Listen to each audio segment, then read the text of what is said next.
Now, I'm going to have to explain to you, ladies and gentlemen, how laws pass, right?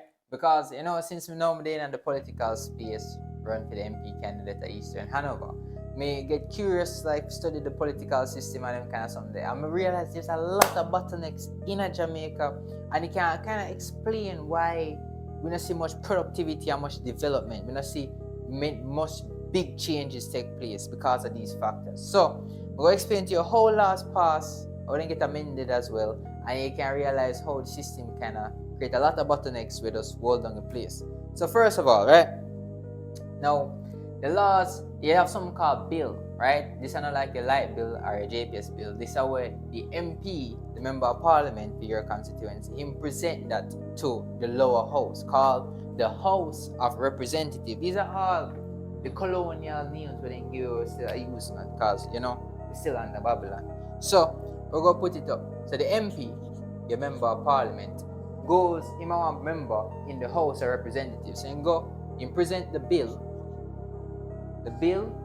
to the House of Representatives. We always get to the HR, right? This is called the lower house, right? So you probably have to say, well, the MP get elected, and when he get elected, he present the bill. You look, if people them where you elect, the 63 people them just go like, all right, cool. Ray, I'm gonna say Ray, I'll tell you, like, they look on the bill and say, all right, this sounds like one good idea. Probably we'll talk about education reform. Probably if you go in our schools and make it mandatory, where children get at least 1 hour where everybody have to read, all their child have to read. That's the new law we want to pass on the education system, right? The MP, like me, present that idea to the 63 people in the lower house. Now, everybody, you have 3 readings of the law. You have 3 readings of the bill. I don't want lawyers, I just want bill, I want idea. Basically, I want written out idea. So we'll just say 3 readings of this. So in the first reading, the bill get introduced, right? So we start talk about it, man, them start hear about it, right? The second reading, this are the process, the first reading, them literally just introduce the bill. The second reading are when they start debate. The debate happen when people start say, well, we don't want to use the hour to teach, to make the children mandatory read, why we don't use the hour for math, blah, blah, blah. Everybody start giving them one opinion. You see, them produce debating. That also one waste of time. But cool, but that then the procedure. Now you have the next thing is the committee stage. After I pass the debating stage, I have a committee stage where they go over the bill and clause by clause and go make certain amendments to it, refine it, make everybody feel like they have a say in the matter. You understand who want trouble this, who want trouble that, and then they do that. Then the third reading, and when they finally, after all them something, they finally have a vote on the idea. You understand me? So the first reading we come in as the MP. And we give them the first reading, we give them represent the bill. And then from there, so we have to have 2. First they introduce it, the next time we come together, we debate upon it, and then we have a committee stage where we break it apart and refine it. And afterwards we finally get to vote upon the matter. We have to come together again. You see how much time then get waste, right? So you have 3 of them something there in the lower house. And then when you're in the lower house now, you think after the final vote, it turn into law? Not at all. They don't depend that none at all. Right? That's these are just phase 1. You have to pass on to the upper house, the Senate. So write that down for you. Make you start understand the process here. So you get the bill and you get 2 readings. You have 1, this is when they does intro. The 2, second reading, a debate. Right? They literally go debate and refine. And then the 3rd reading are when they vote. Right? And this all take place in the lower house, right? This not reach bill time, this not reach law time as yet. Now you have one next house called the upper house, the Senate, the House of Senate, right? So we put the HS, right? Which are the upper house. Why? You want to understand how this a procedure at work, right? Because this a lot of time in our waste. We make the system well done. So you wonder who are the senators, how them go vote. If you never hear about no election day for people run for Senate, because if it's true, you don't run for Senate. You see, senators, unlike the MPs, they are appointed, meaning, say, the PM, the Prime Minister, he appoints 13 people. He recommends 13 people to the Governor General, and the opposition leader recommends 8 people to the governor general, and the governor general appoints those people to make up the House of Senate, which have 21 people, right? So 13 people come from the ruling party, and 8 come from the opposition, right? Now, you think so that I want a fair fight? Let me tell you what going on. You see, if you want bill to turn one law, one ordinary law, just one ordinary law in the House of Senate, you need 11 people, 11 senators to vote on it, right? 11 senators to vote on it. Now, if the ruling party, let's say the Green team, have 13 people in it, right? So therefore, every law, every bill where them put in at that place there, you know, it go pass as a law. It just go pass through, right? But now, if you want to do constitutional reforms, you know, everybody want to talk about constitutional reforms. You actually need 2/3 of the House of Senate to go to vote on that. So that we need 14 people. So you would need one of the people on the opposition to switch side and vote on that so you can have a majority. Ladies and gentlemen, we want to break this down to you so you can see it for yourself, so you can understand how the process works. A lot of people don't know how the political system in Jamaica works, right? So you get the House of Senate, you have 13 from recommended from the PM, and 8 from opposition. And that make up your house, represent your house as Senate, at the upper house, right? Now, the thing about it is this, right? After that done and gone, because we're still under the Babylon system, the constitutional monarchy, you have to that go get sent over to the Governor General, and the Governor General, him go sign off on it to become law through something called the Royal Assent. Him go do the signature on behalf of the King, so therefore that entire thing what we just do go become law. Now, you see how, so we put the Governor General, the GG. The GG at the last man, right? Everything. You see, this is our upside down triangle. You just realize that it's our upside down triangle. So you start off with 63 people up in that lower house, this big 63, right? And then you go down to 21, and then you really go down from 21, you need 11 or 14. And then at the last thing, I just want one man just sign off our king, you know, sign off on behalf of the king. So literally an upside down triangle. This entire process is an upside down triangle.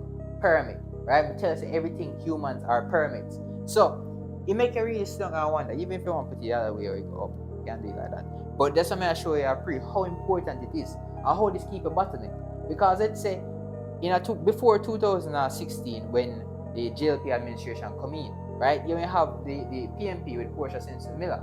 Now everything with Chido, them come in with different agenda because they come in with a different manifesto and then go and do it. You know, realize that, ladies and gentlemen, I'm show you all these parties then produce different manifestos, right? So they must say, all right, cool. When me in a power, me go to this. The next one, so me in a power, me go to this, right? So everybody keep on a change. So rather than the time when they have one man, we have 14, and him could have push through theme ideas, or if him builds them when still in the deliberation phase.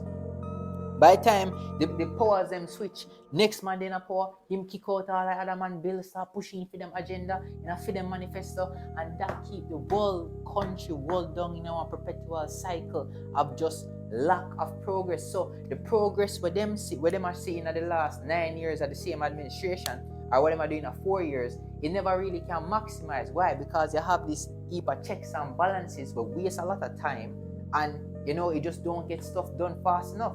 For example, in China, the Chinese Communist Party are the one party for the last 76 years. And them are the government, and they don't keep election where one next party like the Chinese Socialist Party did. No, I just the Chinese Communist Party. The elections actually keep inside of the party, with the execs inside the party. That's how they run it. The local people, the average citizen, they don't vote if they want Xi Jinping or if they want the Chinese Communist Party rule over them. They have no saying of that. You just get, and then that's how China can produce. Look how China went from Mao Zedong with the Chinese Communist Party. Them take it from one backward, underdeveloped place where they get bullied by Japan and other countries. China never powerful, China they have what century of humiliation. They have one time when they become humiliated, they just lose. And the man them sit down and I say, no man, we are refining this thing. You understand me, man? We refine and come back stronger. Why? Because of one administration they have. They have just a one party system where they must say, all right, we go lead. We go just lead this place. And that's how the system go run. And for example, one next powerful example, Adolf Hitler with Germany, with Nazi regime in Germany. Germany under the Weimar Republic. May I show you why our autocratic system, when you have just one central government authority, kick out the Babylon system, you have these checks and balances. When you have a one autocratic system where you can say, this is just law and just pass it. Germany with Adolf Hitler, in a 5 years, in take the Weimar Republic, the struggling German nation, where we have over 6 million people unemployed, and in a 5 years, employ all of them. In a 5 years in Germany, from having the hyperinflation, all of them hold down something that we make Germany the industrial powerhouse. We can go to war with the rest of Europe. Make it an industrial powerhouse. Make them start produce factories, producing tanks. Why? Because they do massive economic reforms. All of them, they just pass the laws. Rather than them have, imagine now if Hitler them, we have to go through this. You understand me? We have to have 63 people vote upon this, have debate, and then vote again, and then again, one next set of man have to go vote again. You see how this makes sense? At 2 times people have to vote upon them. I say, what first about 63 people have to vote upon that, so you can go up to the upper house, and the upper house have to vote upon it again, so you can go into law. You see that? It just so such a time wasting bureaucratic system where nothing can change. Stalin, next example, the Soviet Union, when they take it over from the Tsar, the place went very, very agriculture, agrarian society, people when they live with animals. Yeah, that's when the back in the days down in Russia, it never went good. And then guess what, man, take it under film regime, I never the most pretty, but under film regime, man, take it and turn it into a modern industrial power.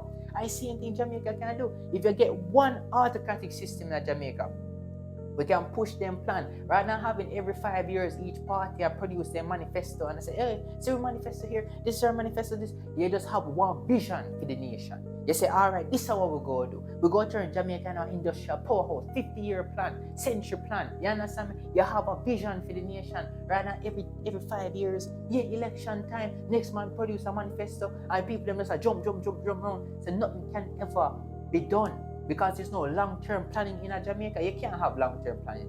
The moment the next party get power, then kick out the other party ideas. I saw it run. Literally, I saw it run. And then start pushing for them, bridging who will fund them get the link. You understand me? So we have to change the system. The entire system that we have right now, the Babylon system and NQE, it makes the world we down. That's why in the last 80 years, Jamaica still in the same position. Jamaica, they in a position now where it just can't grow and elevate. It can't dominate. You understand me? Everybody, me always wonder this now. There's something I always find fascinating. You always hear every party coming with the same ideology, the same exact ideology them always coming with. Like, we go to this healthcare, this and that, road repairs, all them something, but you never hear them talk about a vision of a Jamaican empire, a global power, making Jamaica a dominant power. You understand me? Like, you never hear them talk about that, and I never hear them tell us, say, yo, this is what we go do. We go have colonies in other nation.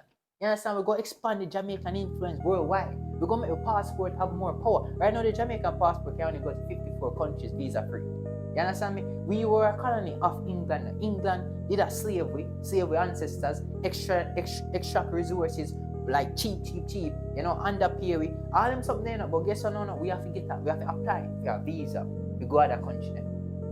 You see what I talk about? So there's so much development we can take place in this country. There's so much development what we can do, but we have to get rid of this system here. Get some fully autocratic where everybody can join up on the vision of Jamaica and say, yeah man, this is what we want. We don't want no more. You see this the idea of this, everybody thinks say, oh yeah, it's stable, blah blah blah. This will keep the world down.